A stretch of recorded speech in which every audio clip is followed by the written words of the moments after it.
He threw me out 3 days after my daughter's funeral. The scent of funeral flowers still clung to the house. When I opened the door, my suitcases were on the porch, wet with dew, with the tag she'd written, "For Mom." I stood there in wrinkled pajamas, my heart tearing in silence. He appeared in the doorway, holding her favorite mug. "The house is mine now," he said. I didn't scream. I didn't cry. I just looked around and saw my daughter's wedding photo turned to the wall. That's when I understood. His mourning was already over. The wind stirred the curtains. The living room clock read 9:10. And for an instant, I heard her voice in my memory, sweet and laughing. "Mom, promise you'll never let anyone silence you?" I picked up the suitcase, walked down the steps, and let silence answer for me. Out on the street, a church bell tolled in the distance, and the sky felt too heavy for a single heart. But something inside me, ancient, indestructible, was still breathing. I didn't know how or when, but I sensed it. Her truth was still alive. If you've ever been treated like an intruder in the place you helped build, stay with me. This is a story about loss, courage, and justice. About the moment a woman discovers that silence is also power. Subscribe to the channel, hit like, and tell me, have you ever had to rebuild yourself after someone knocked the ground out from under you? Before everything fell apart, my days were simple. Hot coffee, the radio turned down low, and the smell of cake baking in the oven.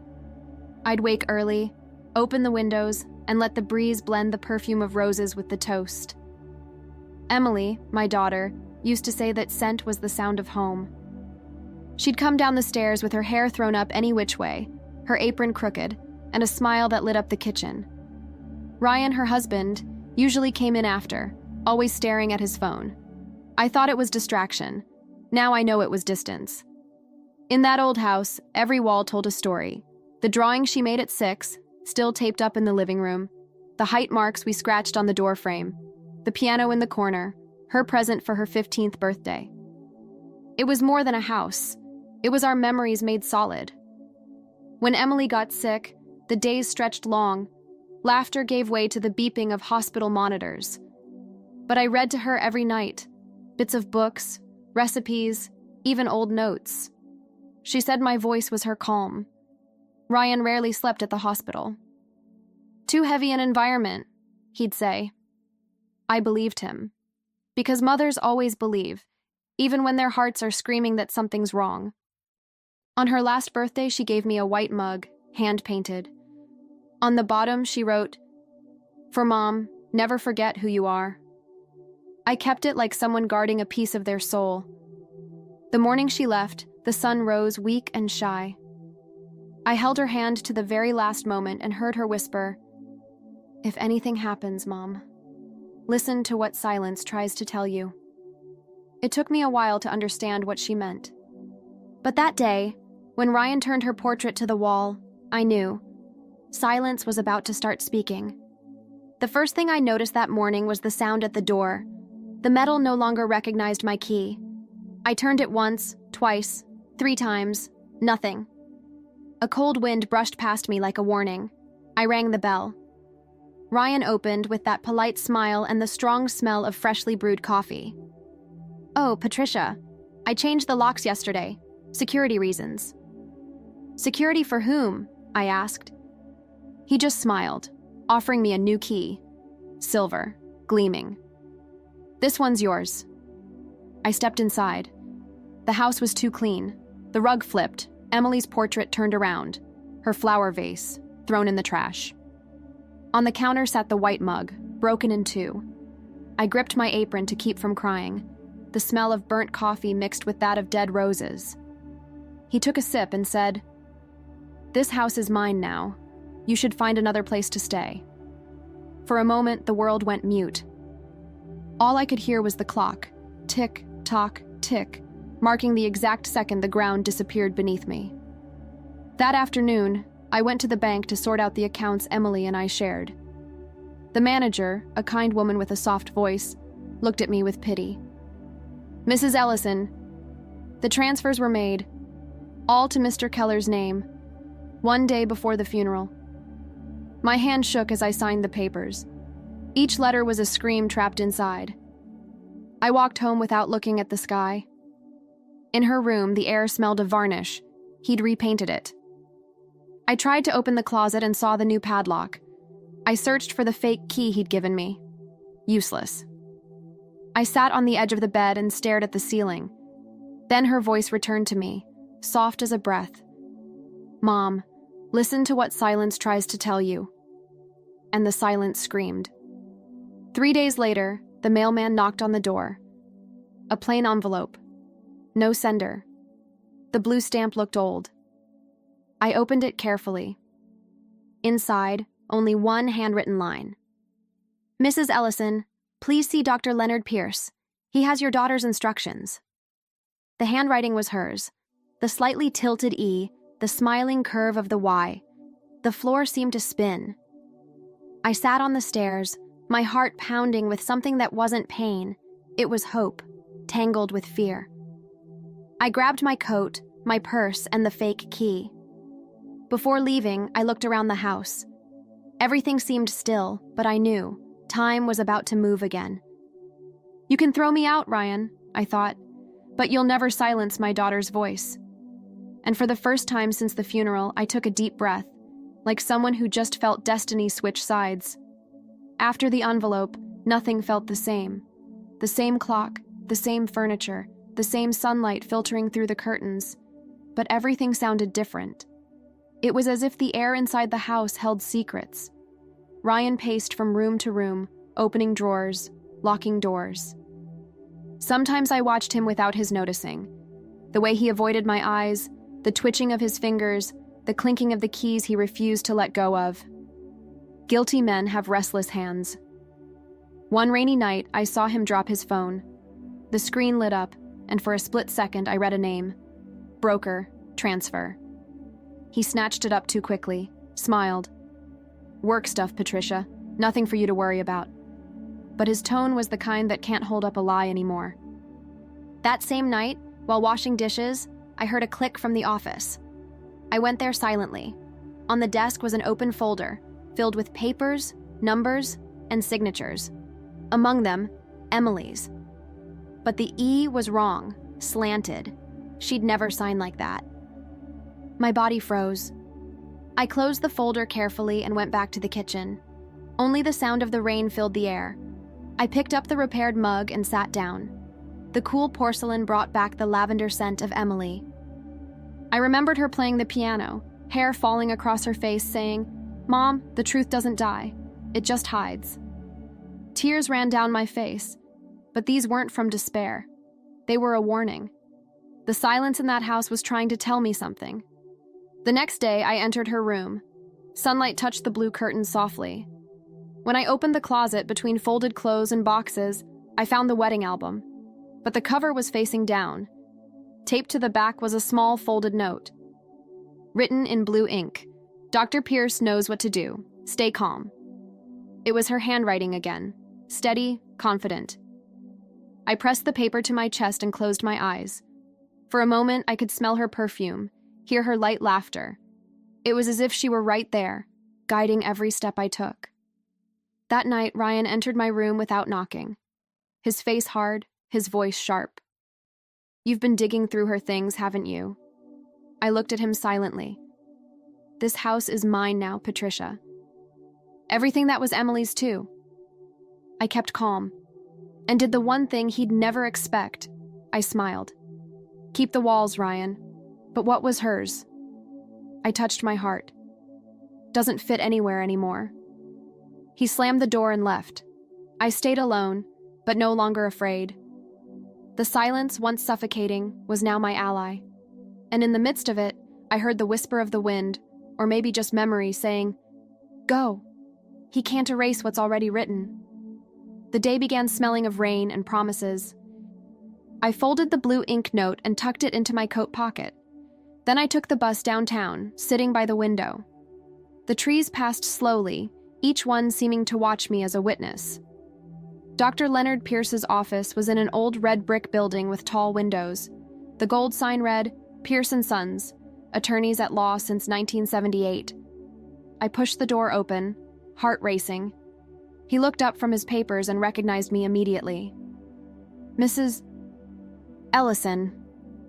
His voice was deep, deliberate, the kind that carries calm. I thought you'd take longer to come. I sat down across from him and handed him the note. He read it, took a deep breath, and opened the bottom drawer. From it, he pulled a tan folder with my name handwritten on the cover. Your daughter came to see me 6 months before she passed. She asked me to wait for one of two things: if Mr. Keller betrayed her, or if he threw you out of the house. I froze. He placed the folder before me. Inside, an envelope sealed in Emily's handwriting. The sound of the seal breaking was like the past splitting open. Inside were a letter and a document. Her writing was steady, clear. Mom, if you're reading this, it's because he did what he promised. Don't cry. Breathe. The love that raised me will know what to do. Dr. Pierce has everything. The lawyer nodded. She filed a valid handwritten will, signed, dated, and witnessed. She also included bank statements and messages showing suspicious activity from your son-in-law. He held up a page. Here's proof he transferred part of the treatment money into his own account. My hands trembled. So she knew. She did. And she planned to protect you. For a moment, time stopped. I looked at her handwriting and heard her voice again in my memory. Mom, justice exists, but sometimes it needs courage to wake it up. Dr. Pierce opened another envelope. Tomorrow at 9 a.m. An automated email will be sent to me, to the court, and to the bank. It contains copies of the will, the transfers, and even a video. A video? I asked. He nodded. She recorded it at the hospital, said that if anything happened, she wanted to make sure no one could erase her voice. I cried silently. It wasn't sorrow, it was gratitude. Emily hadn't died without fighting. She'd turned love into strategy. Dr. Pierce placed his hand over mine. From now on, we must act calmly. Go home and pretend everything is normal. Tomorrow at 9, the truth will speak for itself. I stood slowly. Outside, the rain had stopped. The street smelled of wet earth and new beginnings. I heard you, sweetheart, I thought, and I promise, no one will ever silence you again. The church bell rang 9 times. The time for justice had begun. I went back to Dr. Pierce's office before sunrise. The sun was still crawling behind the buildings, the air heavy with old rain and strong coffee. He was already there, impeccable in a gray suit, his expression solemn. Did you sleep? He asked. I've learned that sleep is a luxury when the truth is waking up. He smiled faintly and offered me a cup. Then let's keep it awake. On the desk sat a pile of documents and a blue folder with my daughter's name in gold letters. The lawyer opened it carefully. Your daughter didn't just leave a will. She left a map of the fraud, bank statements, messages, signatures, all authenticated. I turned the pages with trembling hands. The sound of paper was almost a whisper. He transferred money from her treatment, I murmured. Yes. And he tried to change the life insurance beneficiary, but the bank rejected it because the signature didn't match. Emily had already warned the manager. I closed my eyes for a moment. Her image came alive again, lying in bed, holding my hand, saying, Mom, love isn't blind. It's clear-eyed. Dr. Pierce leaned forward. The email will be sent tomorrow at 9. When that happens, he'll know, and he'll react. I know, I said, but I'm not afraid anymore. He handed me a form. This is a temporary power of attorney. It authorizes me to act on your behalf until the will is executed. I signed it with the calm of someone taking a step back toward home. The clock on the wall read 9:20. The lawyer looked at me with quiet respect. You know, Mrs. Ellison, your daughter spoke of you often. She said, my mother is the only person who can't be bought by fear. Those words broke me and rebuilt me at the same time. I looked out the window. The sky was turning shades of pink. It felt like the day was finally recognizing me again. Before I left, he gave one last piece of advice. Go home. Act as if nothing has changed. When the email is sent, the bank, the court, and I will already be ready. But don't confront Mr. Keller alone. I nodded. Outside, the city seemed to breathe with me. With each step, the weight of grief turned into purpose. When I arrived home, Ryan was waiting in the kitchen, leaning against the counter. Out early, Patricia. A special outing? He asked lightly. I smiled. Just visited an old family friend. Sometimes talking helps. He laughed, but his eyes betrayed his unease. As I went upstairs, I heard the jingle of keys in his pocket, the sound of fear disguised as power. In my room, I closed the door and leaned my forehead against the mirror. I saw a different woman. Tired, yes, but whole. Not much longer, sweetheart, I whispered. Tomorrow, the truth will rise on its own. And for the first time since the funeral, I slept. That night, the house seemed to breathe differently. The clock read 8:30. His footsteps down the hallway had a rhythm, measured, controlled. Ryan walked into the kitchen carrying 2 glasses of wine. The lights were dim, the air heavy. We need to talk, Patricia, he said, leaning on the counter. I've been thinking about everything. I think we went too far. I stood still, my hands resting on the table. He poured the wine like a man performing a gesture of peace, but the strong smell of alcohol and the faint tremor in his hand gave him away. Feeling guilty? I asked. He laughed, that short laugh that always comes before a lie. Maybe, for letting grief drive us apart, for not taking care of the house, or of you. That word, you, came out like poison. He wanted to remind me of my place, beneath him. The clock struck 8:40. The sound of wine dripping into the glass seemed too loud. I sat slowly, looked him in the eye, and said, Ryan, sometimes a house's silence says more than a speech. He raised an eyebrow. What are you implying? That the silence is telling you what I already know. His smile vanished. Behind the mask, I saw fear, the kind that comes when control starts slipping away. I know you went to the lawyer, he said coldly. My heart froze, but my face didn't flinch. And if I did, I replied, he's manipulating you, trying to take what little you have left. I stepped closer, slowly. No, Ryan. The one who tried to take what I had left was you. He stood up, slamming the glass onto the table. The sound echoed through the kitchen like a muffled gunshot. Wine spilled across the wood, red as rage. You have no idea what I'm capable of, he muttered. Oh, I do, I said. You taught me, ever since my daughter died. The air thickened. He leaned toward me, voice low, almost a growl.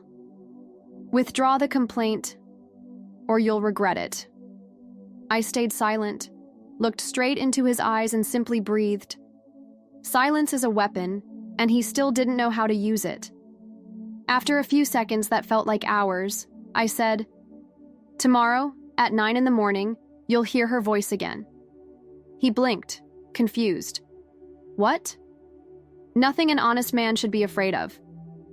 I walked upstairs slowly, feeling his eyes burn into my back. In the hallway, I paused.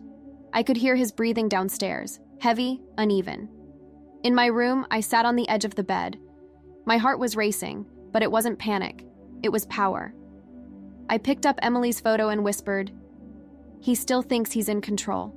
Tomorrow, sweetheart, your voice will break his silence. I turned off the light, and for the first time, I slept unafraid of what the next day would bring. I woke before sunrise. The kitchen clock read 8:45. Coffee steamed in the mended mug, and the wind outside sounded like someone breathing close by. At 9 sharp, the truth would find its voice. The air in the house was tense, thick, heavy. Even the clock seemed to tick slower. Ryan came down the stairs with his phone in hand, bare-chested, unkempt, a man beginning to lose his mask. Sleep well, Patricia? He asked without looking at me. I slept with a clear conscience, I said. The clock's hand moved. 9 o'clock. Exactly. The ping of his phone sliced through the air, then another, from the computer in the living room, then another, from the tablet. The sound spread through the house like muffled thunder. He frowned, tapped the screen, and went pale. I watched him, still. The blue light of the screen washed over his face. If you're reading this, it's because he did what he promised. Emily's voice, her real voice, recorded, filled the room. Ryan froze.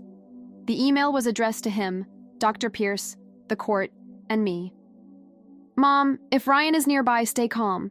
Everything is authenticated. He tried to take what wasn't his, but the truth is hidden where he'd never look, inside the piano. My heart stopped. The piano. The one she played on cold nights, when each note felt like a prayer. Ryan tried to laugh.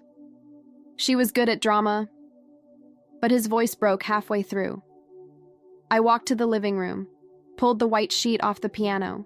The wood still smelled of varnish and memories. I lifted the lid, and there it was, an envelope sealed with a notary's stamp. He stepped forward. "This is trespassing," he shouted. I didn't answer. I opened the envelope. Inside, a flash drive and a letter. Her handwriting, calm and steady. If he's gotten this far, it means he tried to erase you, but I was ahead of him. In this video, there's more than inheritance. There's truth. I plugged the flash drive into the computer. The screen glowed, and there she was, my daughter. Pale in the hospital, but her eyes still bright. "Hi, Mom. If you're seeing this, it's because Ryan kept his word. I left proof. He opened accounts in my name, tried to change the insurance, hid the transfers. But the money is safe, in the trust I made for you. And the lawyer knows everything. You haven't lost anything, Mom. Just fear." Tears streamed down my face. It felt as if she were alive again, right there, restoring meaning to the world. Ryan stepped back, then again. "This is fake." Edited, but his voice shook. His mask was finally falling. The phone rang. It was Dr. Pierce. "Mrs. Ellison, I received the email. It's been filed in court." "And the video?" I asked. "Already submitted. From now on, he can't move a single cent without judicial authorization." I looked at Ryan. He stood there pale, frozen, his gaze hollow. "She armed you," he muttered. "No," I replied softly. "She protected me, and that's very different." He stormed out, slamming the door. The sound echoed like freedom. I sat at the piano, ran my fingers across the cool keys and played a gentle chord. The sound filled the house. For the first time, that instrument didn't sound like mourning. It sounded like justice. "You did it, sweetheart," I whispered. "Now the silence belongs to him." And for the first time, I felt that time was finally on my side. The video was still playing when someone knocked on the door. I opened it to find Dr. A. Pierce carrying the blue folder, his face tense. Behind him stood Walter Green, the journalist who had covered Emily's medical case months earlier. "I got the email," said Pierce, "and I brought someone who can help." Walter tipped his hat and smiled kindly. "I always knew your daughter was sharper than he was." We sat at the dining table. The distant sound of the sea drifted through the window, and for the first time, the house seemed to breathe with me.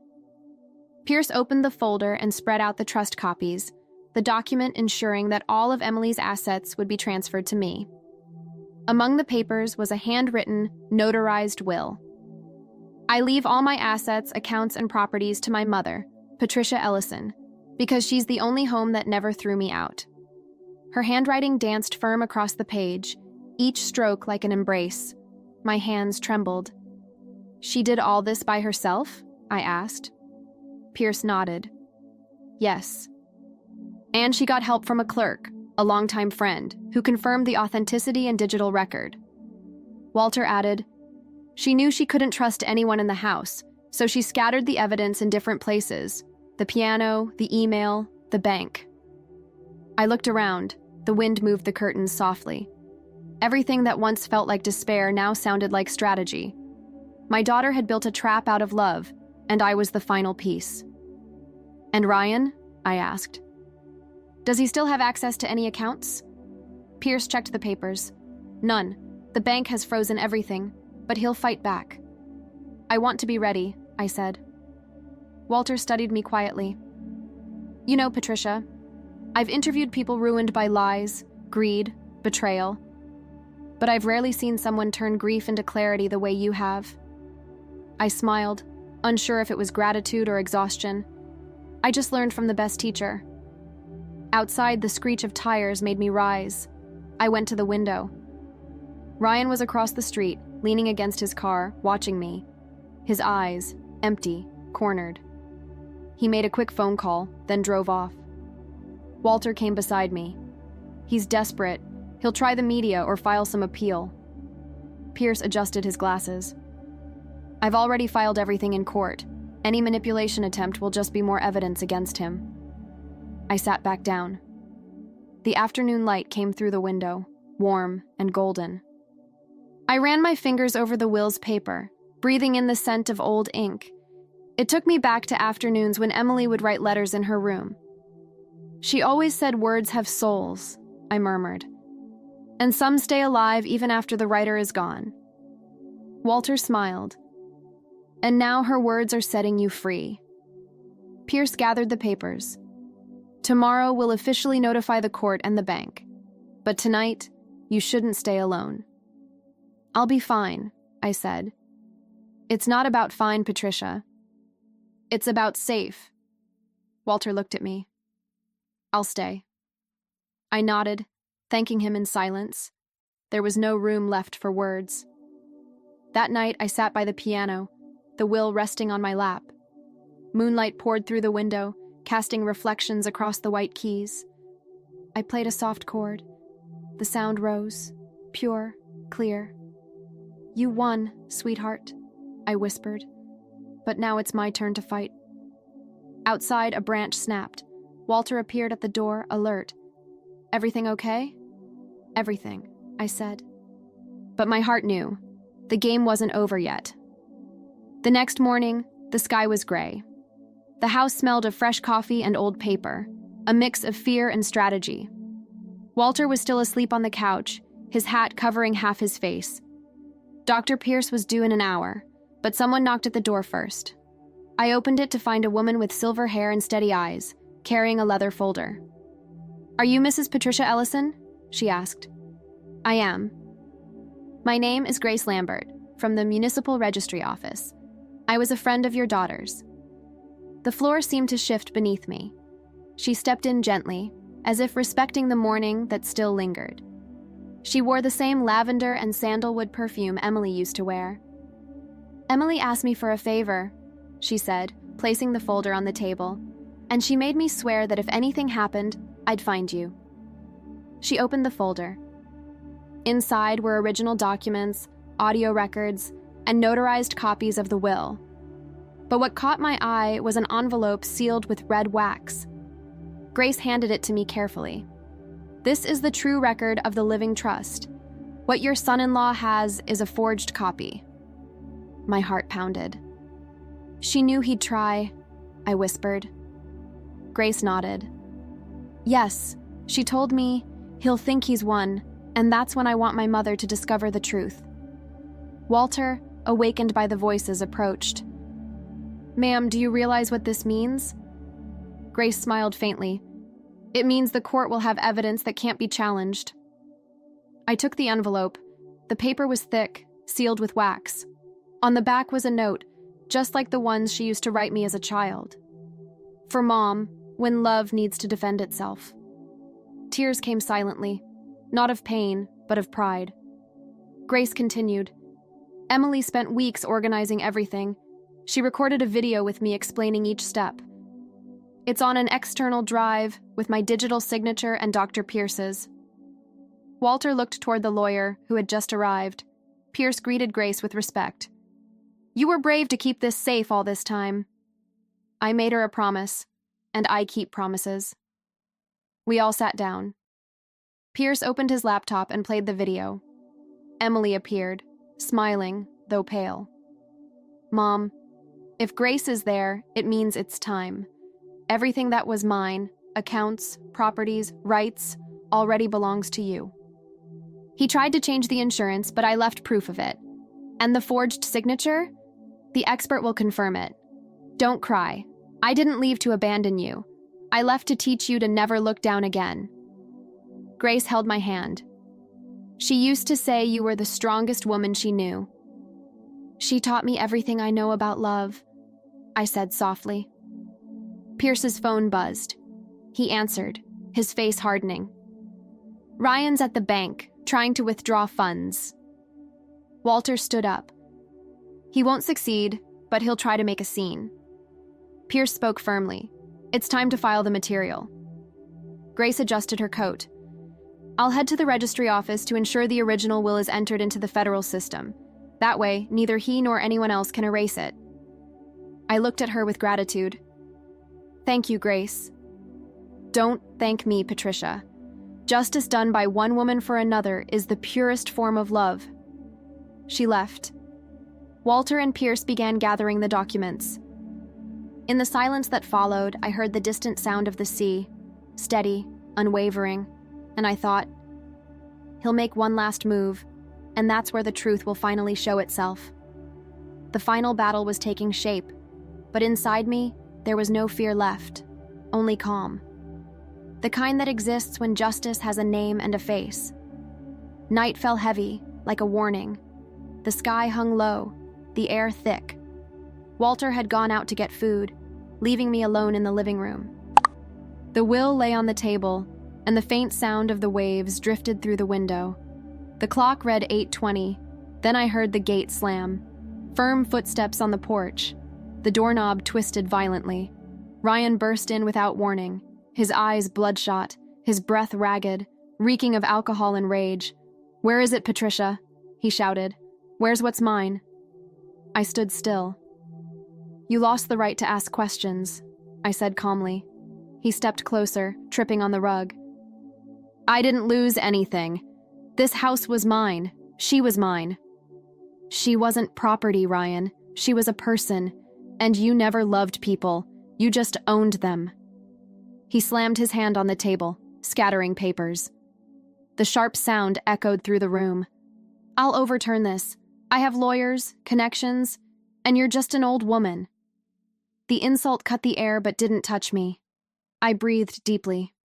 Old age is the one gift time gave me, Ryan. You think you're better than me? No. Just someone who's learned not to fear men who yell. He laughed, nervous, bitter. I know you recorded me. You and that lawyer. You'll regret this. Just then, a red light flickered in the hallway. The reflection of a camera. Walter, standing on the stairs, filming silently. I don't think you need to say anything more, Patricia, he said, without lowering the phone. Ryan spun around, furious. This is invasion. It's evidence, Walter replied, of threats and intimidation. Ryan took a step forward, but stopped when he saw the red light recording. Turn that off or I'll... Or what? I interrupted. My voice came out calm but sharp. Hit me? On camera? He blinked, lost. The control was slipping through his fingers like spilled wine. The doorbell rang. Dr. Pierce entered, followed by 2 police officers. Mr. Ryan Keller, you're being served, said Pierce. Ryan stumbled back. This is a setup. She poisoned me against her. Pierce answered evenly. She only honored her daughter's wishes. The rest, you wrote with your own actions. The officers took hold of him. Before being led away, Ryan turned toward me, his face a mix of hate and despair. You destroyed my life. No, I said softly. You destroyed hers. I just didn't let you destroy mine too.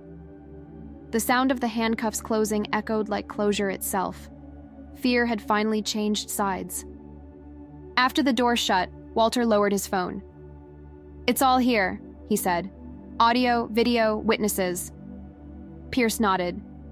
Tomorrow, the court will see everything.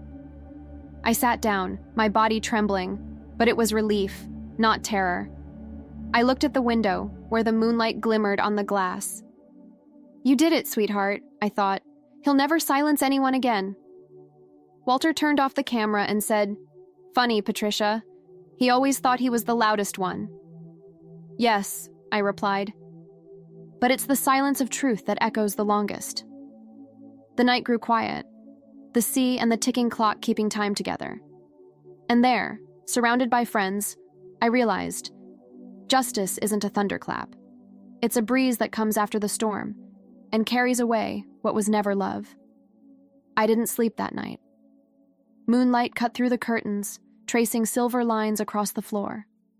Every sound felt amplified: the wind, the creak of branches, my own heartbeat. At 7, Dr. Pierce arrived. Walter was already waiting with his phone and the recorded files. The house smelled of strong coffee and paper, the scent of a clean war. "Patricia, we have everything now," said the lawyer. He spread the evidence across the table. Emily's video, the original will, the recordings of the threats, the forged signature report. Walter placed the flash drive beside them. "And here's the footage from last night. High resolution, time-stamped, with GPS data." I nodded, taking it all in. Every document was a scar turned into a shield. Pierce exhaled. "We'll bring this to the court at 9. Judge Alvarez already has the complaint and the videos." Walter added, "And the bank confirmed the permanent account freeze. He's got no access to anything." I sat slowly. The morning was bright, but inside me there was fog. "What happens now?" I asked. "Now he'll try to bargain, manipulate, threaten, and fail," said Pierce. "And me?" He looked at me with quiet admiration. "You'll do what you've always done, speak with dignity." The clock in the living room struck 8:30. Walter adjusted his hat, smiling. "You know, Patricia, I've covered stories of injustice my whole career, but it's rare to see justice born right inside a home."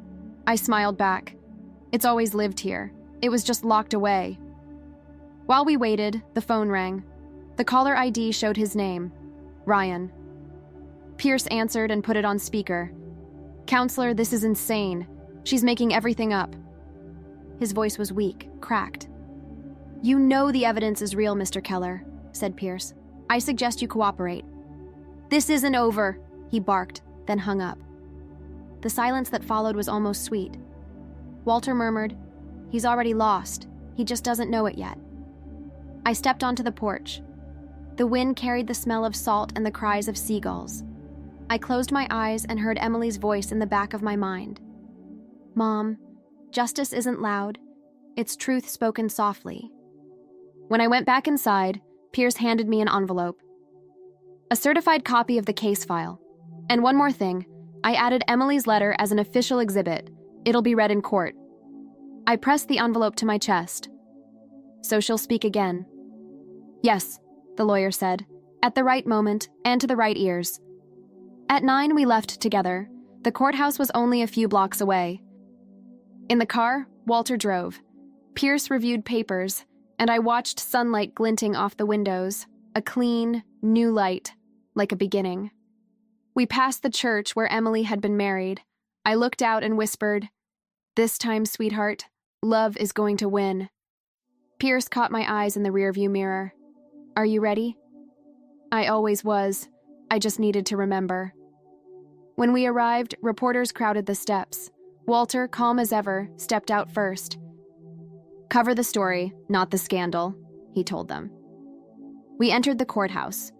The air was cold, the silence thick. Each footstep echoed like a prelude. At the courtroom door, Pierce placed a hand on my shoulder. "Remember, Patricia, the silence that once drove you out is the same silence that will bring you home." I nodded. For me, for her. The door opened, and at that moment, I knew. Fear no longer lived in me. It was waiting, trembling, on the other side. The Charlottesville courthouse smelled of old wood and worn paper. Every footstep echoed like a prayer down a corridor of faith. I sat in the front row, between Walter and Dr. Pierce. I wore Emily's blue coat, the one she used on chilly Sunday mornings. It felt like armor and an embrace. Ryan entered minutes later, his suit wrinkled, his gaze lost. When he saw the cameras, he forced a smile. but fear already weighed on his shoulders. Judge Alvarez adjusted her glasses and announced, Case 7421C, Keller versus Ellison. Court is now in session. Silence fell. Even the sound of a dropped pen boomed like thunder. Pierce stood. Your Honor, today you'll hear the voice of someone who, even in eternal silence, still speaks. Ryan's attorney interrupted. Objection, Your Honor. The defense hasn't reviewed this material. The judge replied firmly, It's been filed and authenticated. Proceed, Dr. Pierce. Walter turned on the projector. The white screen lit up. And there she was, Emily, in the hospital, pale but serene, sunlight spilling through the window behind her. If you're seeing this, it's because Ryan did what he promised. He always said nothing was truly mine. But love was the one thing he could never touch. Her voice filled the courtroom. The judge lowered her eyes, moved. Ryan shifted in his seat, clenching his fists. Mom, I recorded everything. The will, the trust, the signatures, and if he tries anything, the lawyer will know what to do. What's mine becomes yours, because life taught me that a mother's love is the only thing that can't be taken away. Tears rolled down my face, not of weakness, but of gratitude that justice could finally breathe. The video ended. The room stayed still. Pierce lifted another page. Here is Emily Keller's handwritten, notarized will. He read aloud, I leave all my assets, accounts, properties, and rights to my mother, Patricia Ellison, because she's the only person who never tried to own me. The judge motioned for the document to be added to the record. Ryan's lawyer stood, sweating. Your Honor, this is emotional, not legal. She was ill, Pierce replied, calm and steady. Exactly. And even ill, she was lucid enough to protect what was right. The video, signatures, and banking records confirm her full awareness. The judge turned the pages. The sound of paper turning ticked like truth itself. Mr. Keller, she said, do you confirm this signature? Ryan hesitated. I can't say for sure. Well, the expert can, and confirms that you forged documents. Murmurs rippled through the courtroom. Ryan jumped up, shouting, This is a setup. She turned her against me. Silence, ordered the judge. The courtroom is no place for theatrics. Walter played the last clip, the recording of his threat. Ryan's voice roared through the speakers. You're going to withdraw that complaint. You'll regret this. The judge slammed the gavel. Threat documented. Elder intimidation. She took a breath. This court recognizes the full validity of Emily Keller's will and living trust. I hereby order the immediate transfer of all assets, accounts, and properties to Mrs. Patricia Ellison. For a moment, everything froze. Then the murmurs swelled like a wave. All I could hear was my heartbeat, steady, free for the first time. Ryan tried to stand. This isn't over. I'll appeal. The judge answered, calm but final. You may try, but truth doesn't appeal. It endures. He turned to me, his eyes burning with hatred and panic. You took everything from me? No, I said softly. She did. I was just here to witness it. 2 guards approached. They escorted him out as he screamed words no one cared to hear. The sound of the doors closing was the sound of my release. Walter placed a hand on my shoulder. You know what I admire most about you, Patricia? What's that? You never raised your voice, but the whole world heard you. Pierce gathered the folders. Justice served, and this time, in a woman's voice. We walked out slowly. The sun broke through the clouds. The air smelled like renewal. On the courthouse steps, reporters crowded around with microphones. Mrs. Ellison, what do you feel right now? One asked. I looked toward the sky. The wind tousled my hair, and I caught Emily's scent, lavender as always. I feel that her love won, and that silence, in the end, always speaks. The cameras caught the light in my eyes, but not the peace inside me, the peace of someone who'd walked through hell and come back clean. Walter, beside me, whispered, The story's complete. And I answered, No, it's just beginning. 2 months after the trial, the old house felt lighter, maybe because I no longer lived there. The windows were open, the curtains swayed as if saying goodbye. I walked down the hallway one last time, my hand brushing the walls that had once been both refuge and prison. On top of the piano, I left Emily's photo and a single white flower. I didn't need to take them with me. They were already inside me. When the buyers arrived, a young smiling couple, I felt a strange mix of ache and relief. As they signed the papers, I left a note on the counter. There was pain here, but there was also love. May the second always win over the first. I closed the door gently, without looking back. Life owed me no explanations anymore. With the money from the sale, I bought a small seaside cottage in Lennox Head. Bright walls, wide windows, a garden full of hydrangeas. The sound of the ocean filled every silence, as if time finally breathed with me. On the first day, I brought only 3 things: the repaired mug, the original will, and Emily's note. The rest I left behind, because starting over means letting go of what's already served its purpose. Every morning, I brew coffee and sit on the porch. The mug in my hands, the scent of salt and lavender mingling in the air. Sunlight glimmers on the water, and every wave seems to whisper, "You've come home to yourself." Sometimes I close my eyes and hear Emily's laughter, the same sound that once filled the old house. It doesn't hurt anymore. Now it's a tender memory, like an old song that still moves you, but no longer wounds. Walter came to visit one afternoon. He brought a newspaper clipping with the headline, "Justice in Charlottesville. Mother wins legal battle for inheritance and dignity." He smiled. "The whole country read your story, Patricia." "Then I hope they learned what I did," I said. "Justice may be slow, but when it arrives, it carries the scent of truth." At night, the sky fills with stars, and the sea's rhythm lulls me to sleep. I rest without fear, without locked doors. Sometimes I dream of Emily walking barefoot along the beach, laughing, saying, "See, Mom? Home was never the house. It was you." I always wake up smiling. The pain is gone. What's left is wisdom, and a peace that doesn't depend on walls. Now, every sunrise feels like a quiet thank you. And the cracked mug on my table is the symbol of the woman I once was, and the whole woman I became after the storm. It's been 6 months since the trial.